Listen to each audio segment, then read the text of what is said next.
mostraremos cómo calcular el valor esperado para diferentes variables aleatorias y sus respectivas distribuciones de probabilidad. En el primer ejemplo, consideraremos una variable aleatoria x discreta que puede tomar solamente dos valores, 0 y 1, cuya función de probabilidad f minúscula viene dado por p elevado a x por 1 menos p elevado a 1 menos x. En este caso, el valor esperado de la variable aleatoria x viene dado por definición como la sumatoria en el caso discreto de todos los valores de x que están en el recorrido de la variable aleatoria de la multiplicación x multiplicado por f de x. En este caso, la sumatoria solamente puede tomar dos posibles valores, el de x igual a 0 hasta el 1, de la expresión x multiplicado por p elevado a x por 1 menos p elevado a 1 menos x. Esta suma está compuesta por los siguientes términos.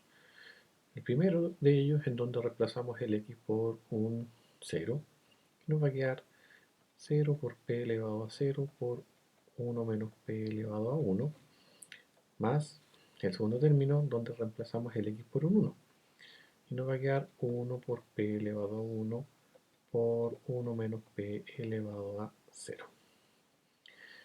Aquellos términos que estén elevados a 0, ya sabemos que esos van a dar un 1 en definitiva, aquí esto da 1, esto también da 1, y el primer término completo da 0, puesto que está multiplicado por el 0 que está al principio, todo esto da 0 entonces.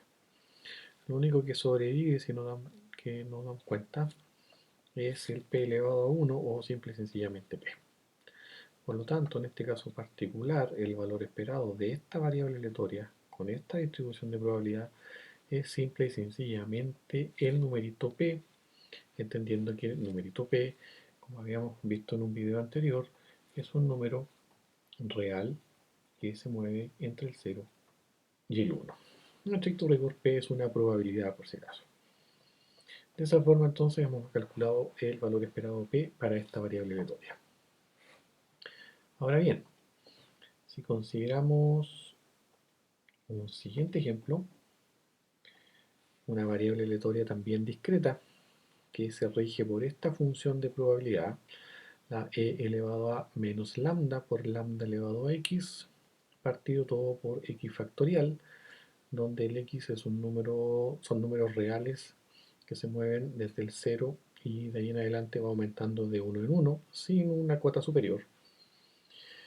Y el lambda es un número real positivo. Podemos darnos cuenta entonces que el valor esperado de este tipo de función de variable aleatoria viene dado por una sumatoria, de que estamos en un caso discreto. Recuerden, la variable aleatoria solamente puede tomar valores discretos que tenemos acá,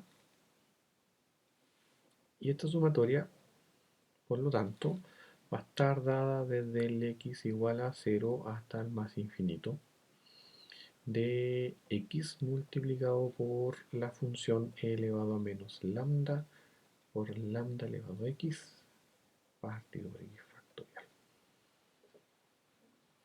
Nos damos cuenta que la sumatoria depende de la variable x, por lo tanto el e elevado a menos lambda sale fuera de la sumatoria, quedándonos simplemente lo siguiente. Y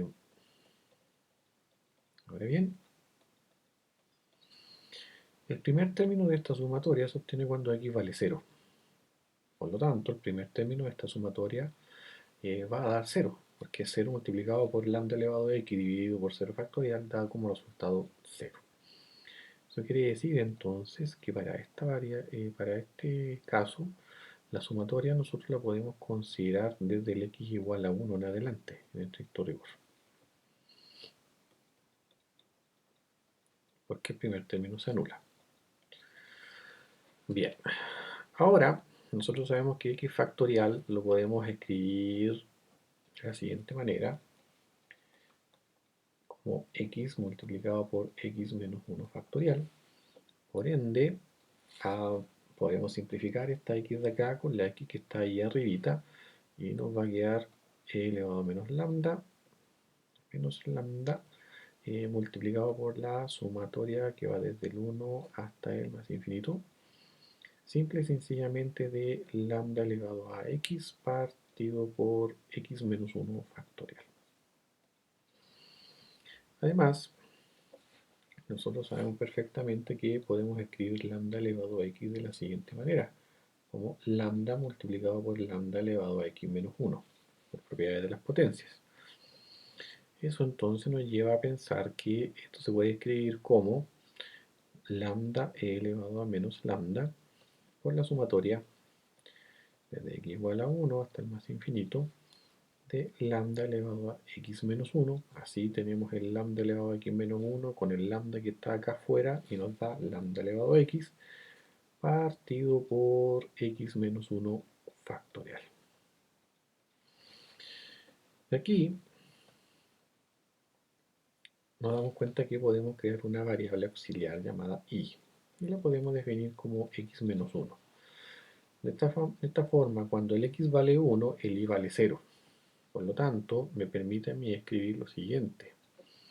Todo esto de acá me permite escribirlo de la siguiente manera. Como lambda por e elevado a menos lambda multiplicado por e elevado a. Y multiplicado, por la sumatoria desde igual a 0 hasta el más infinito. Hemos cambiado la variable x por una variable y de lambda elevado a i partido por i factorial. Y esta expresión es la expansión en serie de Maclaurin para la función exponencial e elevado a lambda. Recuerden, esta sumatoria infinita es la expansión en serie de Maclaurin para e elevado a lambda. Esto ya fue visto en un video anterior, con la única salvedad es que en vez de utilizar la letra X que habíamos utilizado anteriormente, estamos utilizando otra letra llamada Y, lo cual es totalmente irrelevante, podemos usar cualquier letra. Así entonces, nos va a quedar lambda por e elevado a menos lambda más lambda, es decir, lambda por e elevado a 0, y eso es en definitiva simplemente lambda. Así entonces, para esta variable en particular, hemos encontrado que el valor esperado de esta variable aleatoria es igual a lambda, el numerito real positivo. En un tercer caso, ya ahora pasando al campo de las funciones, las variables aleatorias que son continuas, vamos a tomar la función f de x igual a 1 partido por 1,5 e elevado a menos x partido por 1,5, siendo x un número positivo, un número real positivo. Por lo tanto, aquí estamos en presencia de una variable aleatoria que es continua, ya que el recorrido de ella es equivalente a un intervalo de números reales. En este caso en particular, el valor esperado entonces de esta variable aleatoria que sigue esta distribución de probabilidad va a ser una integral, en el caso continuo. Y esta integral partirá evidentemente en el valor 0 hasta el más infinito de x por 1 partido 1,5 elevado a menos x partido 1,5, diferencial de x. La constante la podemos sacar para que nos quede 1 partido por 1,5, integral del 0 al más infinito de x elevado a menos x partido por 1,5.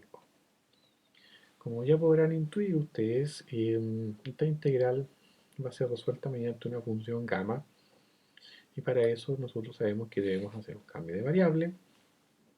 Cambio de variable, por ejemplo, u igual a siempre la parte del exponente de la función exponencial dejando el signo negativo fuera, es decir, x partido por 1,5, de donde ya sabemos que 1,5u va a ser igual a x y por lo tanto 1,5 veces el diferencial de u es lo mismo que el diferencial de x.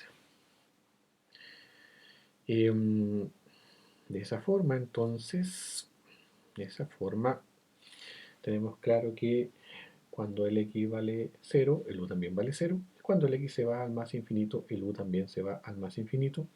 Por lo tanto, los límites de integración de esta integral se mantienen intactos. Esto da 1 partido por 1,5. La integral entonces del 0 al más infinito de, en vez de colocar x, colocamos ahí 1,5u elevado a menos u, y en vez de colocar de x colocamos 1,5 diferencial de u. Así entonces podemos hacer algunas simplificaciones, como por ejemplo podemos simplificar este 1,5 con el 1,5 que tenemos acá, y podemos sacar algunas constantes hacia afuera, particularmente este 1,5 de aquí, para que nos quede 1,5 es la integral del 0 al más infinito de u por e elevado a menos u diferencial de u. No olviden que esto es exactamente lo mismo que decir la integral del 0 al más infinito de un u elevado a 1 menos 1, perdón, 2 menos 1, 2 menos 1 por e elevado a menos u de u, ya que 2 menos 1 da el 1 que tenemos acá como exponente arribita. Eso quiere decir entonces que esto de aquí es nada más ni nada menos que 1,5 veces gamma de 2. Recuerden que gamma de 2 está definido como 1 factorial, y 1 factorial es simple y sencillamente 1. De esta forma entonces terminamos concluyendo que el valor esperado de esta variable aleatoria es simplemente 1,5, que es el numerito que anda dando vuelta ahí en el denominador de las fracciones respectivas. Así es entonces como podemos calcular el valor esperado para variables aleatorias que sean discretas o continuas. Recuerden aplicar en el caso de variables aleatorias discretas la sumatoria como definición, y en el caso de variables aleatorias continuas la respectiva integral como definición. Bien, nos vemos en un siguiente video.